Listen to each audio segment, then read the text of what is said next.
Good morning, everyone. I am Maria Lourdes Dinos Riel. So, the next topic that I will discuss on behalf of my group is regarding the advantages and disadvantages of instructional materials. So, to begin with, what do we mean by advantages? So, ang advantages ay good benefit ng isang tao o bagay or to make someone or something better. Dahil ang instructional materials are crucial in teaching, mayroon rin itong advantages. Dahil it is more effective than not effective. So, the advantages of instructional materials are occurring simultaneously if both the teacher and student build interest. So, there are 5 advantages of instructional materials. First is the apply concept, increase motivation, is used to learn, promotes critical and creative thinking, and fun learning. On the other hand, we have the disadvantages.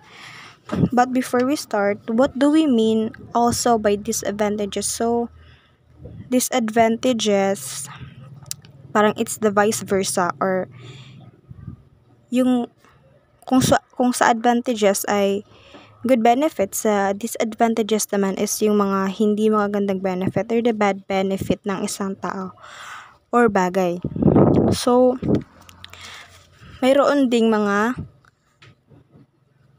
disadvantages such as cost, quality and training.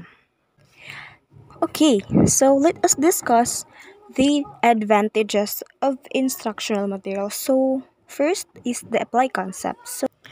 So applying concept means using the ideas you've learned either from a lesson or discussion through the use of instructional materials in real life situation. Next is increase motivation. So sometimes teaching is boring when motivation is missing. So a teacher must motivate her students to engage on some motivating activities wherein they will benefit from it, like planting trees. Next is easiest to learn. When discussions or lessons are relevant to students' life, it is easier for them to learn. So, you catch their attention and interest. That is why they will listen and participate. On my own point of view naman, students are more attentive to a lesson if they can relate because either they love it or they have experienced it. Another one is promote critical and creative thinking. So since instructional materials are allowing students to be actively involved in learning, they try to analyze, synthesize, and apply what they have learned. That is why it helped them develop their critical and creative thinking. Last is fun learning. So there are many types of instructional material. That is why there are also many ways on how to make teaching fun and enjoying. So how can you engage and make your students participate if your teaching methods and materials are boring? So try to add games because kids love it so much, but just to make sure that it is still related to your lesson.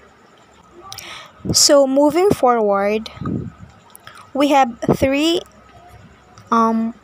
disadvantages of instructional materials. So first is the cost. So quality materials take time to produce and adequate staff time as well as resources need to be allocated. The second one is quality. Teacher-made materials will not normally have the same standard of design and production as commercial materials and hence may not present the same image as commercial materials. So the last is training. To prepare teachers for materials writing projects, Adequate training is necessary. Materials writing is a specialized skill, and not all teachers are capable of writing good materials. But in my honest opinion, those advantages that I've mentioned were some of the advantages of instructional materials.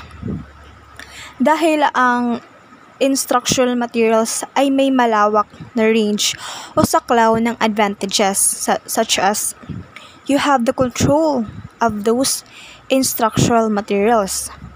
Pamphlets are flexible, so when we say pamphlets, those are small booklet that contains information or arguments about a single subject. So, ang ibig sabihin ng pamphlets are flexible, so you can choose the type of printing, paper, and size na pasok sa budget mo.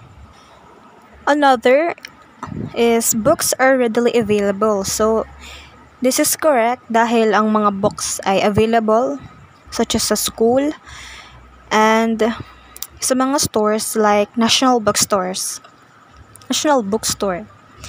Another is books give enough knowledge that each teacher or student needs. So tama naman to kasi yung books talaga is nakakapagbigay ng mga information na kailangan ng teacher and student para magturo at para rin matuto. Another, it shows crucial informations. Also, it helps for better understanding.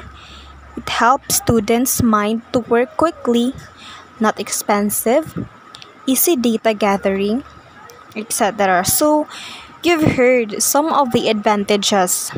Mapapansin talaga na malaki ang tulong ng mga edukasyonal na kagamitan or instructional materials na matuto tayo at mas lalawak pa ang ating kaalaman dito. However, there are also disadvantages of instructional materials such as cost, changes in information related to your lessons. Sometimes it is confusing and hard to make if you didn't understand the data. Also, limited informations can't be used for a large number of people. Sometimes it requires time, effort, very high manufacturing production costs, no updates available, etc. So to speak, the main disadvantage of instructional materials are all about cost since it has to be presentable and a standard type of instructional materials. Because dahil marami naman ang uri ng mga educational na kagamitan katulad ng prints, audiovisual, visual, and electronic interactive. That's why an instructional material needs time, effort, and money to make it more effective for learners because without those things, we don't have the abilities of reading, listening, solving, thinking, speaking, etc.